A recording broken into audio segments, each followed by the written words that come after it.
The Bell Witch Haunting, America's most terrifying legend. The Bell family and the first signs of the haunting. The story begins in the early years of the 19th century, deep in the wilderness of Tennessee. It was a time when America was still young, when families moved westward in search of land, peace, and a better future. Among those families was the Bell family, hard-working, God-fearing people who hoped to carve out a life in the quiet countryside of Robertson County. John Bell, the head of the family, was a respected farmer and father. He had moved with his wife, Lucy, and their children to the lush farmlands of Red River in 1804, believing that the fertile soil would provide prosperity and stability. For several years, it did. Their farm grew, their children thrived, and John became known in the community as a reliable, decent man. By all accounts, the Bells were living the dream that so many pioneers longed for. But dreams sometimes hide shadows, and for the Bell family, those shadows would soon grow into a nightmare that would haunt them for generations. The first signs of trouble were subtle, almost easy to dismiss. It started one evening when John Bell noticed a strange creature in his fields. He was out walking the property near dusk, the orange light of the setting sun glowing over the land, when he spotted something crouching near the edge of the corn rows. At first, he thought it was a large dog, but as he stepped closer, he realized it was unlike any animal he had ever seen. It had the body of a dog, but its head looked disturbingly like that of a rabbit. The creature locked eyes with him, then darted off into the woods, moving faster than any hound John had ever owned. Shaken, but unwilling to indulge superstition, John chalked it up to fatigue and said nothing. But soon after, the children began to report hearing odd noises in the house. At night, as the family settled into bed, faint scratching could be heard on the wooden walls. Sometimes it was like claws dragging across the surface. Other times it sounded like gnawing, as though rats had infested the house. The Bells checked for vermin, setting traps and cleaning every corner, but they found nothing. Yet, the sounds grew louder with each passing night. At first, they ignored it. After all, strange noises in old houses were common. But when the scratching turned into knocking, sharp, deliberate knocks that echoed through the rooms, fear began to creep into their hearts. The disturbances escalated quickly. Bedding was yanked from the children's beds as they slept, pillows were thrown onto the floor, and sometimes invisible hands seemed to slap the children in the dark. Betsy Bell, John's youngest daughter, seemed to suffer the worst of it. She would often cry out in the middle of the night, claiming that an unseen hand had pulled her hair or pinched her skin. The family grew restless, terrified, and confused. They were people of faith, and John Bell often prayed with his family, asking God to deliver them from whatever was plaguing their home. At first, the Bells kept their troubles quiet.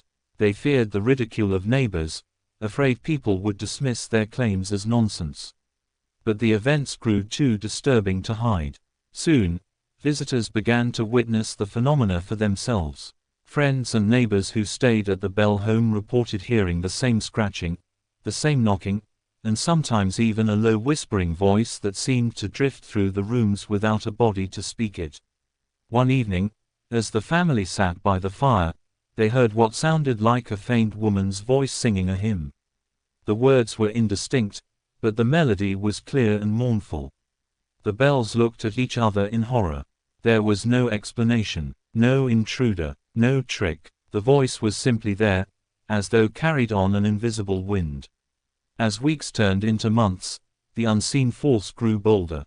The voice became clearer, speaking names, repeating phrases, and mocking members of the family.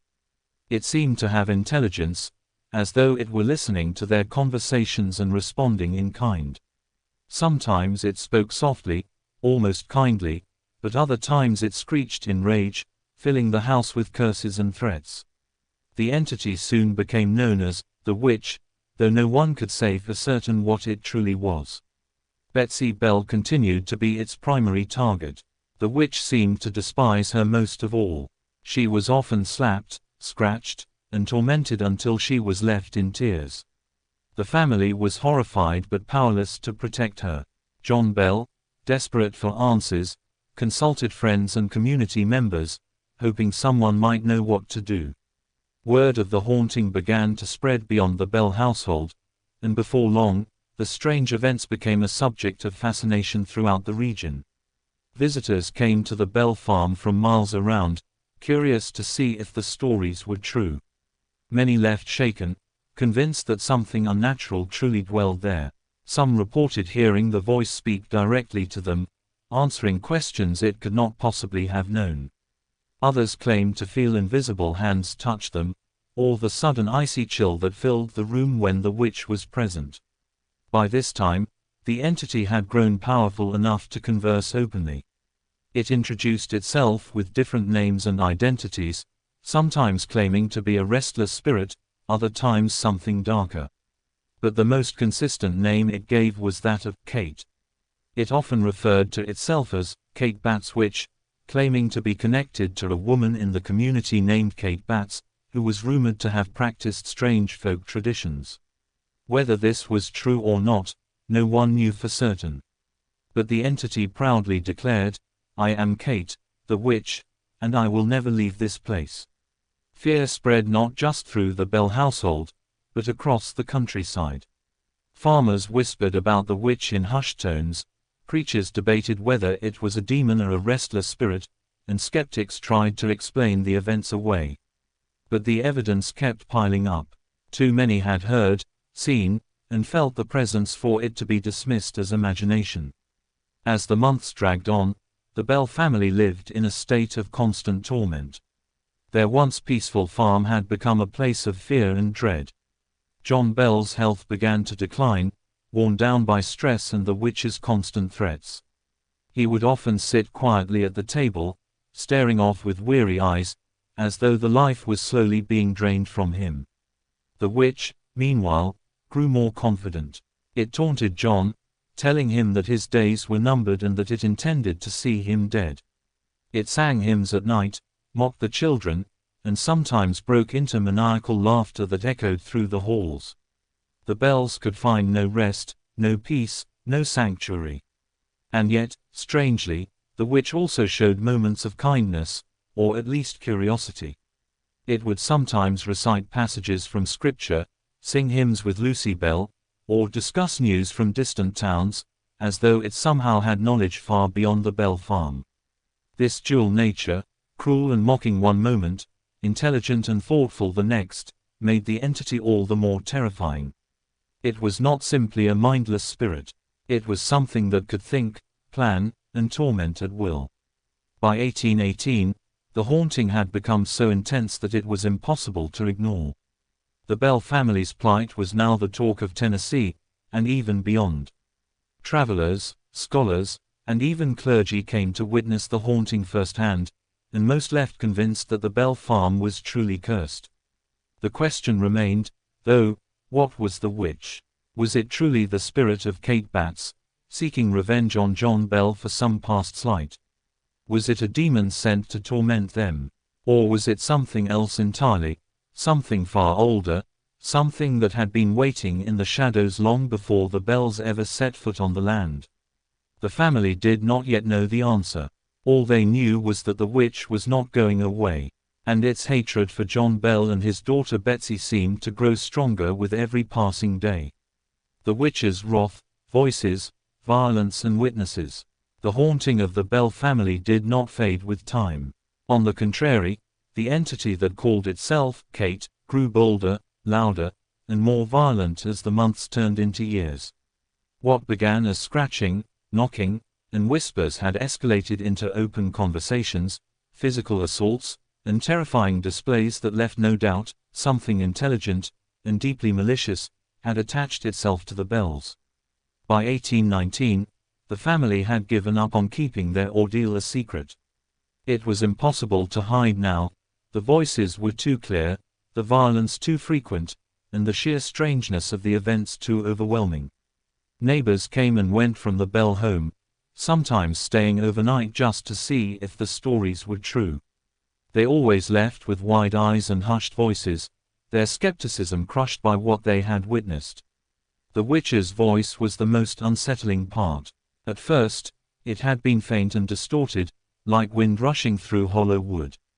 But as the months passed, it became sharp, articulate, and disturbingly human.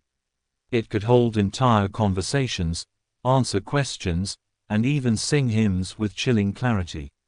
Sometimes, it mimicked the voices of the bells themselves, repeating their words in mocking tones. Other times, it seemed to speak of things it could not possibly have known, events happening miles away, news from other states, or even private thoughts of those in the room. What disturbed people most was the intelligence of the voice. This was no mere echo or random noise. The witch listened, understood, and responded.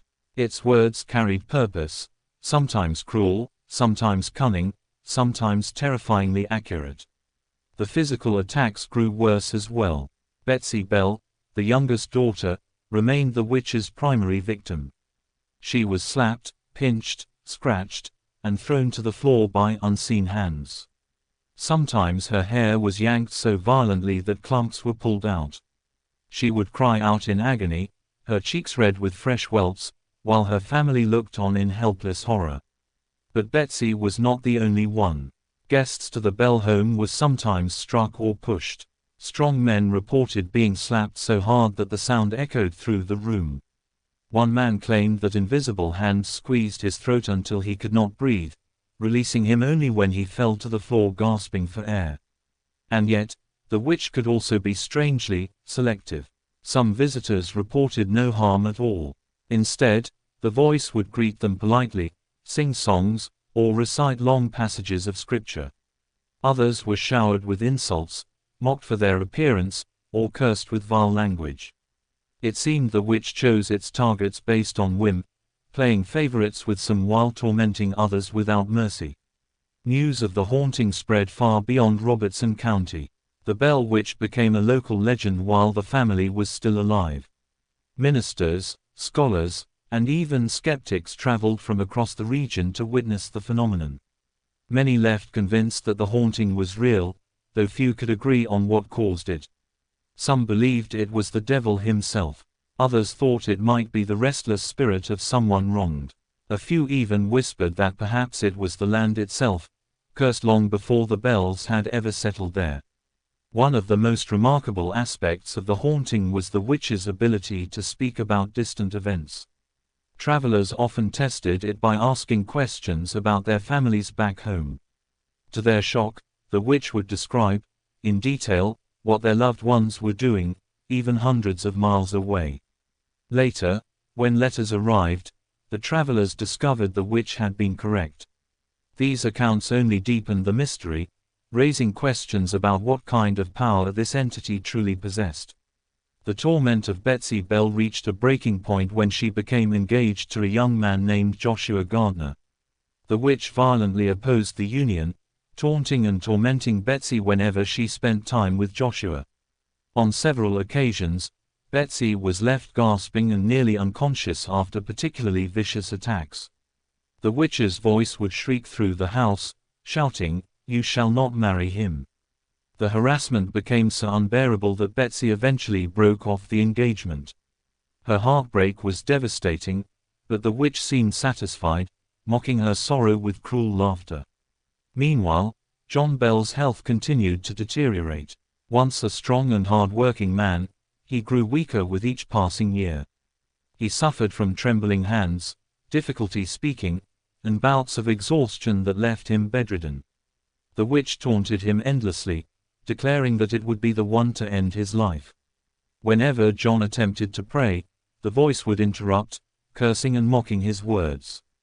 The torment was not confined to the Bell household alone. Neighbors reported hearing the witch's voice while working in their fields. Hunters claimed to be stalked by invisible footsteps in the woods. Horses were spooked, wagons overturned, and livestock sometimes found dead under mysterious circumstances. It seemed the witch's reach extended far beyond the Bell farm, as though it were a shadow creeping across the entire community. Despite the fear, curiosity continued to draw visitors. One of the most famous was General Andrew Jackson, who would later become the President of the United States. Hearing of the haunting, he traveled to the Bell farm with a group of men, eager to test the legend. As they approached the property, their wagon suddenly stopped in the middle of the road. The horses strained and pulled, but the wheels refused to move. The men cursed and whipped the animals, but nothing worked. Then, a sharp, disembodied voice rang out, "You may go on now, General." At once, the wagon lurched forward as though nothing had happened. That night, Jackson and his men stayed at the Bell home. They reported hearing the witch's mocking voice throughout the night, and one soldier claimed to have been slapped and thrown across the room by invisible hands. By morning, Jackson reportedly declared, "I'd rather fight the entire British Army than spend another night with the Bell Witch." He left the farm and never returned. The Bell Witch had now become a national curiosity. Yet, for the Bells, it was no curiosity at all, it was daily torment. Their home was no longer a sanctuary but a prison of fear. Every creak of the floorboards, every whisper of wind against the walls, felt like the witch's mocking presence. Sleep became impossible. Peace was a memory. By 1820, John Bell's condition worsened dramatically. The witch's threats against him grew more specific, taunting him with the promise of his impending death. "I will kill John Bell," it declared more than once, its voice echoing in the ears of all who heard it. Lucy Bell, ever faithful and resilient, tried to care for her husband, but the witch mocked her too, sometimes even pretending to comfort her only to twist her words into cruelty. The stage was set for the climax of the haunting, one of the darkest chapters in American folklore, where the witch would finally make good on its promise. The death of John Bell and the witch's triumph. By the winter of 1820, the Bell household was suffocating under the weight of fear. John Bell's once powerful frame had withered, his hands shook violently, his voice faltered, and his body seemed to betray him more each day. He could barely walk without assistance. His family looked on with helpless sorrow, but the voice of the witch made certain that grief was never silent, it reveled in John's suffering. "Old Jack Bell," it sneered at night, "your end is near. You will never rise again. I will kill you." The words hung like poison in the air, chilling all who heard them. For months, the witch repeated its threats, and the Bells began to wonder not if John would die, but when. The last days. December brought bitter cold and long, sleepless nights. John's condition worsened until he was confined to bed. His wife Lucy, steadfast in her devotion, stayed by his side constantly. She prayed for him, tended to him, and begged the Lord for mercy. But the witch never allowed peace. It mocked Lucy, imitated her voice, and even pretended to offer comfort before turning to cruel laughter. On several occasions, the witch recited prayers in a twisted, mocking tone, filling the home with blasphemous echoes. Neighbors came and went, checking on John, offering what comfort they could. Many left shaken after hearing the witch's disembodied voice declaring, "He is mine. I have claimed him. He will never recover." The final morning. On December 20, 1820, John Bell failed to wake.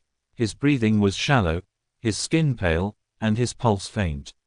Lucy rushed to the cupboard for his medicine, desperate to ease his pain. But when she reached for the vial, she found something chilling: the bottle was gone. In its place sat a small, dark container filled with a strange, black liquid. Confused and terrified, Lucy cried out. Family members gathered around as she held the mysterious bottle. Before anyone could speak, the witch's voice cut through the silence. "It's useless now. I gave old Jack a dose last night. He will never rise again. I fixed him." The room erupted in horror. Lucy wept, clutching her husband's frail hand, while others looked on in disbelief. John Bell lingered only a short while longer before he slipped away, his final breath leaving his body as the witch cackled in triumph. "I killed old Jack," it shouted, its voice echoing through the house. "I did it. I fixed him." The Bells, broken and grieving, had no choice but to accept the chilling truth: the witch had kept its promise. The funeral. News of John Bell's death spread quickly, and soon the community gathered for his funeral. Friends, neighbors, and travelers came from miles around to pay their respects.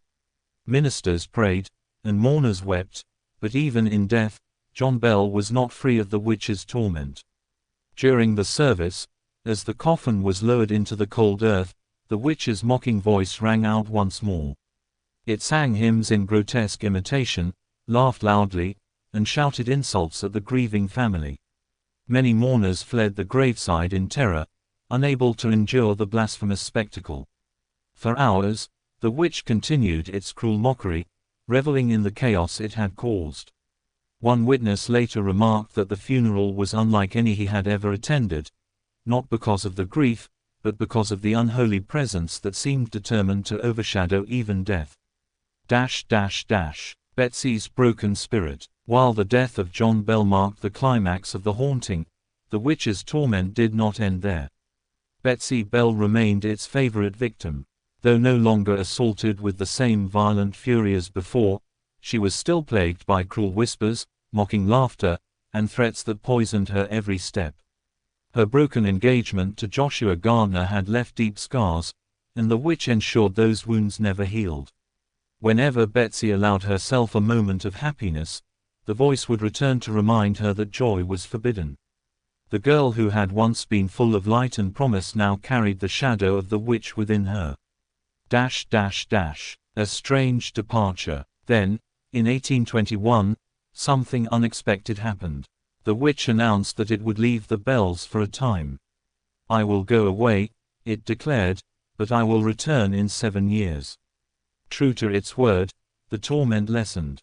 The Bell household, though scarred and broken, began to find some semblance of peace. For the first time in years, nights passed without whispers in the dark. Days came and went without scratches or slaps. Betsy, though forever changed, could finally breathe again. But the shadow of the witch's promise lingered, a reminder that this horror was not truly over. Legacy of fear. John Bell's death remains one of the most chilling moments in American folklore, a death not only foretold but claimed by something beyond human understanding. To this day, the Bell Witch is remembered not merely as a ghost story, but as a case where an unseen force made a deadly vow and fulfilled it. The Bell family carried that legacy for generations. Their story spread across the nation, growing darker and more terrifying with each retelling. And though some dismissed it as superstition, those who had seen, heard, or felt the witch's presence swore the tale was true. For the Bells, truth was carved in grief, in the trembling voice of Lucy at her husband's deathbed, in the welts on Betsy's skin, and in the echoes of laughter that haunted a graveside. The Bell Witch had triumphed. But her promise, to return, ensured the legend would never die. The witch's return and a legend that never dies. The 7-year promise. When the witch departed in 1821, after claiming the life of John Bell and shattering Betsy's spirit, the Bell family clung desperately to the hope that their nightmare was truly over. The farmhouse grew quiet. Nights were no longer pierced by mocking laughter. The bruises on Betsy's skin healed, and the family began to rebuild what had been broken. But none of them ever forgot the witch's chilling words. "I will return in 7 years." That promise weighed heavily on their hearts. Even as time passed, each creak of the old wooden floorboards and each rustle in the night was enough to send a shiver through the Bells. The witch returns. True to its word, in 1828, the witch came back. But this time, its focus had shifted. It no longer tormented the entire household with nightly terrors or brutal physical assaults. Instead, it turned its attention to John Bell Jr., son of the late John Bell. The witch conversed with him for weeks, engaging in deep, often philosophical discussions. Witnesses later claimed the spirit spoke of religion, morality, and even predictions about the future. Some accounts describe the witch making startlingly accurate prophecies about events that had not yet occurred. Though the haunting was less violent, it was no less unnerving. For the Bells, the witch's voice, sometimes soft, sometimes booming, was proof that their family would never truly escape its grip. Then, as suddenly as it returned, the witch once again declared it was leaving, this time for 107 years. "I will come again," it promised. "And when I do, I will bring a reckoning." The 1935 rumors. That chilling prophecy would have placed the witch's next return in 1935. And indeed, whispers emerged in Adams, Tennessee, that strange occurrences plagued the area once more. Locals spoke of eerie voices in the night, phantom footsteps, and shadows that moved against the moonlight. But unlike the 1800s, when stories spread quickly through word of mouth, the 20th century demanded proof, and proof was harder to come by. Some dismissed the tales as superstition. Others swore the Bell Witch had indeed returned, lurking once more in the dark hollows near the old Bell Farm. The legend grew, twisting into campfire stories, books, and eventually, Hollywood adaptations. The Cave and the Legend. Today, the Bell Witch Cave, near the site of the original farm, is said to still hold the spirit's presence. Visitors have reported strange lights, voices calling the names, and an overwhelming feeling of being watched. Some claim photographs taken inside the cave reveal orbs or ghostly figures. The cave has become a place of pilgrimage for those seeking to touch the supernatural, or to test their courage against America's most infamous spirit. What was the Bell Witch? Over the years, many theories have emerged. A vengeful neighbor's curse. Some believe Kate Batts, a neighbor who had disputes with John Bell, was the true witch behind the torment. A restless spirit. Others claim it was the ghost of someone wronged, returning to unleash fury. Something darker. Many insist it was no ghost at all, but a demonic entity, feeding on fear, hatred, and suffering. No theory ever fully explains the events, the physical attacks, the voice heard by many witnesses, the death of John Bell, and the precise fulfillment of the witch's prophecies. The legend lives on. The Bell Witch story has endured for over 200 years because it is more than just a ghost tale. It is a reminder of the unknown, of forces beyond our control, of the thin veil between the living and the unseen. The Bells never asked to become part of this legend. They were ordinary people whose lives were shattered by something extraordinary, something that still defies explanation.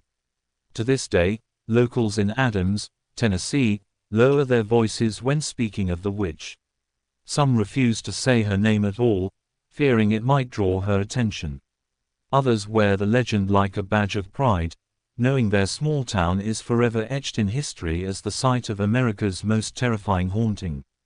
And so the witch's laughter still echoes through time, carried on whispers, retold around fires, and captured in the pages of history. The question that remains, one that chills the soul, is simple. If the Bell Witch truly keeps her promises, when will she rise again?